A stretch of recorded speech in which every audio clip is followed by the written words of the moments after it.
Hey y'all, it's January the 17th. Altoona Lake right now is down about 9.5 feet. I would say the water's probably running in the mid 50s, maybe low 50s.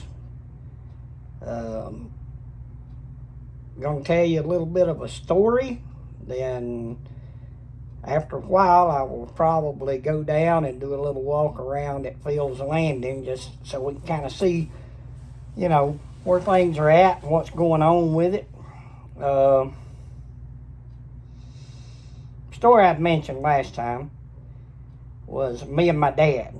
And I was about 14 years old, and I had been wanting to go fishing really bad. My dad was a workaholic. I mean, he worked all the time. Even on his days off, he would find something to go help a friend with or go run a tractor for somebody.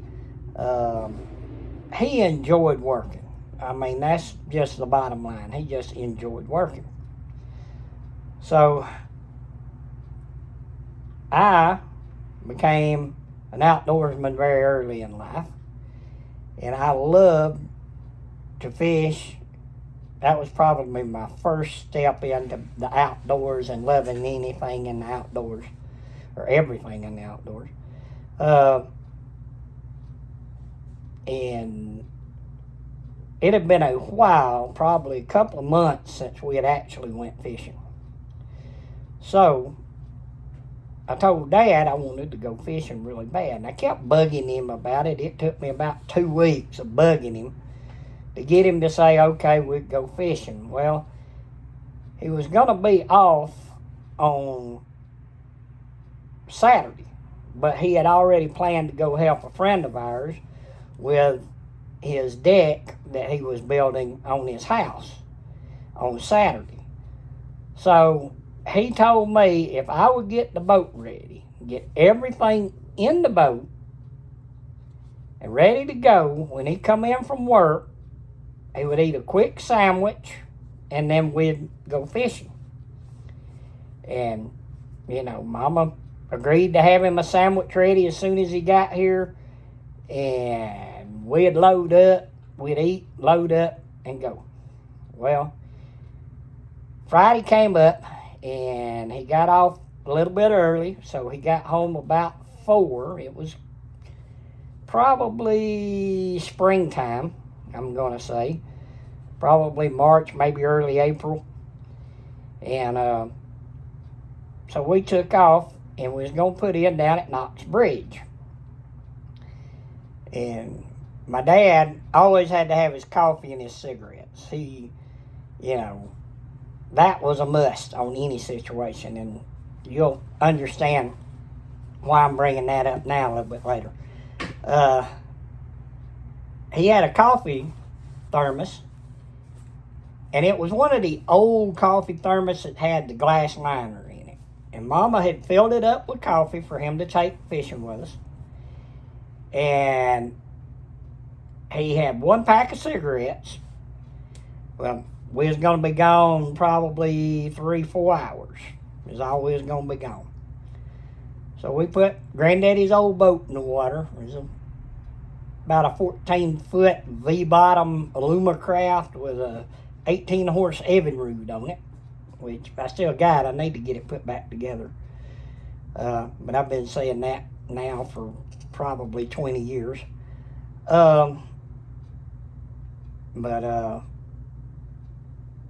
went down and we put in at Knox Bridge. Well, we decided that we'd fish a little bit around Knox Bridge, and then we was going to go back up into a little creek that everybody calls Abercrombie. I don't think that's the actual name of it. I could probably look it up, but right now I don't recall what the actual name is. But anyhow, we went all the way around in front of Phil's Landing, and there's some coves with creek runs coming out of them back to the left of Phil's Landing. And we went all the way back up in there. And we started fishing around. We caught a few fish and everything. So we was going to troll back across some rocky points and stuff, and make our way back to Knox Bridge, but we was going to fish several places. Well, as we were trolling, I looked down the lake, back down toward Little River, and there was a huge dark cloud down there that had lightning in it and thunder, and we had heard the weather, and they said there was a possibility of a few scattered thunderstorms. Well, they kind of missed it, but this was way down the lake. We could see it coming. So Dad said, well, we better reel everything in, quit trolling, reel everything in, and head for Knox Bridge so we can get the boat out before the rain hits. So we reeled everything up, got everything secured, and we took off to go to Knox Bridge. Well, then all of a sudden the motor revved up real high and quit pulling. So Daddy reached back, pulled the motor up, and a bag of ice, or there wasn't any ice in it, all the ice had melted, it was just the bag, had wrapped around the prop and sheared the pin off. And coming down the lake was this huge thunderstorm, just steadily coming down the lake. Well, Daddy said, well, drop the trolling motor in, and we'll run it over to Phil's Landing, and we'll get up under one of the pavilions and just wait the storm out, and then we'll run it on around and get out after the storm passes. Well, I dropped the trolling motor in and turned it on, and the prop barely was turning on the trolling motor, even on high. Well, since I was the one responsible for getting everything ready, the one detail I forgot was to put the battery on the battery charger. So the battery was completely dead. Daddy wasn't real happy about that.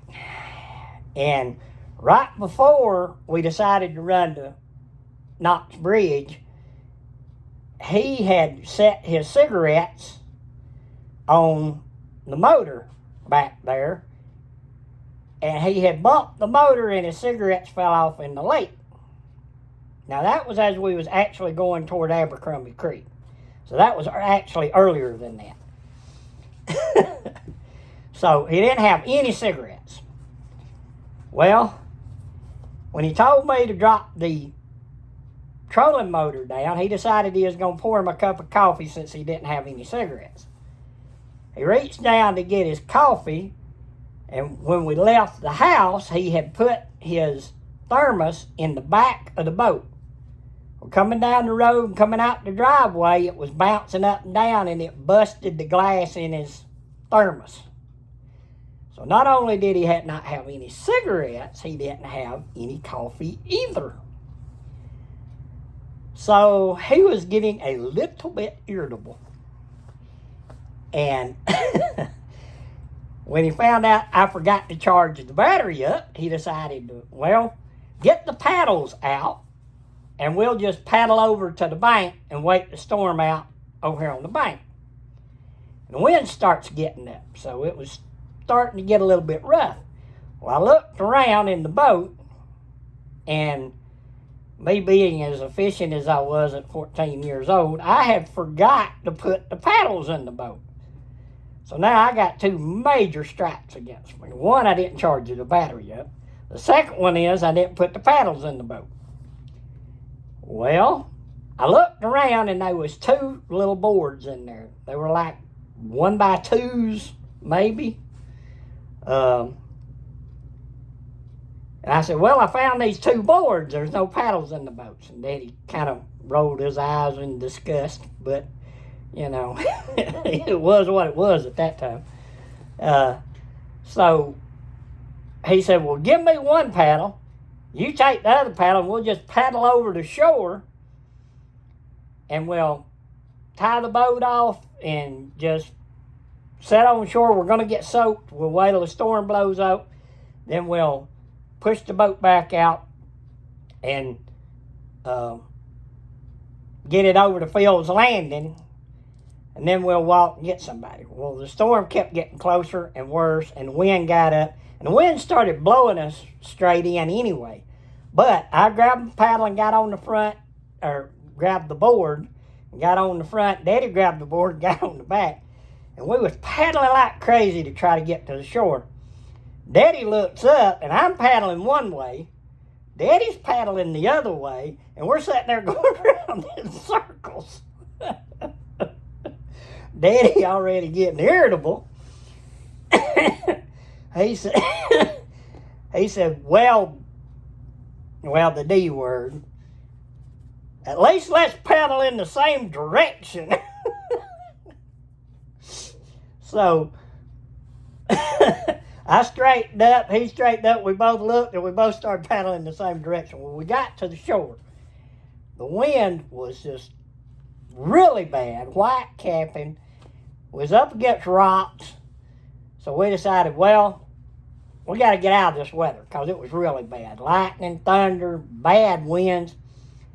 So we just tied the boat off there on the rocks and decided to head for the truck. Now, bear in mind, we're at Phil's Landing. So we was going to have to go from the point all the way back around through the woods. And I had walked and fished all that, so I knew how to get back around to the road at Phil's Landing. And we started walking, and thunder, lightning, striking the trees around us, limbs falling out of the trees, and pouring down something awful. We made it around to the paved road, and we started up the paved road, and went all the way up the paved road up to Knoxbridge Highway, or Highway 20. And we turned to go back down toward Knoxbridge. We walked all the way down to Knoxbridge and we got to the truck. Well, about the time we got halfway between Phil's Landing Road and Knoxbridge, the rain kind of quit, but the wind was still blowing. So the main part of that storm had passed. So we went to Knoxbridge, and we got the boat, or not the boat, but the truck, and we went back to the house where we could get dry, and we wanted to call our friend Dan Cowan and get him to come down and bring his boat and use it to go over and get our boat that was still tied off to the trees. Well, while we was at the house, we ate another sandwich, we changed clothes, we got dry, and Dad told me it was already getting kind of late, and I had to go to school the next day. And he told me, he said, well, why don't you just stay here and go to bed, and me and Dan will go get the boat and bring it back to the house, and then you clean it all up tomorrow when you get in from school. So that's kind of what we did. And then we fixed the shear pin on it after I got it all cleaned up and everything before we could go fishing with it again. But I tell you what, the disaster trips, you remember in vivid color. I mean, just all the little details. Daddy had a few more choice words he said when he realized that I didn't charge the battery up and I didn't have the paddles in the boat. And it was coming a major storm, and, you know, the D word wasn't the only one he used, but this being what it is on YouTube, I can't actually use some of those words. But it was something we laughed about for years after that. The trip that we took, and that become a disaster trip. Now, we had a lot of trips that were really good trips. He caught a crappie down there off that same point that the boat kind of blew into. That was about 21 inches long. We never did get a chance to weigh it, but I got it measured, and then him just admiring it for whatever reason, holding it up, admiring it, all of a sudden the lips on it tore off, and it flopped and fell back off in the water. So I did get it measured, and it was 21 inches long. So I don't know what it weighed, but it probably would have been a lake record, at least at that time. Might not have held up for now, but that was a big fish. And we caught a lot of fish at night. We was fishing at night, had lanterns out on the boat, and that was another fun trip. But I just thought y'all might find that interesting. Here in a little while, I'll go down to Phil's Landing and do a little walkabout and kind of give y'all some more updates on what it looks like. I don't know how many people will be down there. It's been a sunny day, but it's still kind of had some wind and kind of crisp. Still got wind out there now. So I'm going to go ahead and sign out on this one. One of my little stories. So hope y'all enjoyed it. Share it, like it, subscribe. You know, that helps us out. And hopefully we'll put another one on in a little while. But right now, we're signing out on this one. And remember to thank God for all your blessings. Keep your line tight and your aim true. And understand that I love all of you. Y'all take care.